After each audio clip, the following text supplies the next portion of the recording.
তুমিও কি সরকারি চাকরি পেতে চাও? তাহলে এসএসসি এমটিএস 2022-এ আসা এই অঙ্কটা একবার দেখো, এত সুন্দর নিয়মে তোমাকে শিখিয়ে দেবো তুমি ভাবতেও পারবে না। সবার প্রথমে অঙ্কটা একবার পড়ে দেখি। একা 12 দিন কাজ করার পর এ দেখলো সে মোট কাজে 10% কাজ করেছে, তাই সে বি কে নিয়ে আসলো যে তার থেকে 40% বেশি কর্মক্ষম। বাকি কাজ একসাথে করতে তাদের কত সময় লাগবে? সবার প্রথমে দেখো আমাকে বলে দিয়েছে এ 10% কাজ করছে 12 দিনে, তাহলে এ 100% কাজ করবে কত দিনে? 120 দিনে। আমরা সবার প্রথমে এটা বার করে ফেললাম।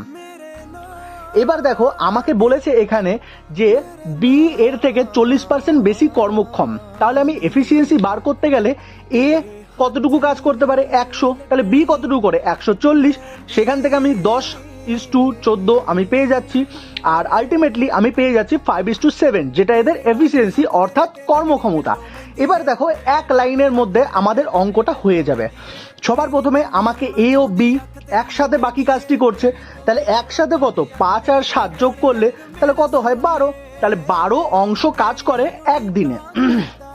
আমরা সবাই জানি যে টাইমের সাথে যদি আমি এফিসিয়েন্সি গুণ করি তাহলে আমি মোট কাজ পেয়ে যাব। তাই আমি 120 দিন গুণ এ 5 এফিসিয়েন্সি অর্থাৎ 5টুকু কাজ করছে একদিনে, তাহলে 120 গুণ 5 করছি। এবার এটা আমার মূল কাজ বেরোলো, কিন্তু মূল কাজ তো না, বাকি কাজ আমাকে চাই। বাকি কাজ কত আছে?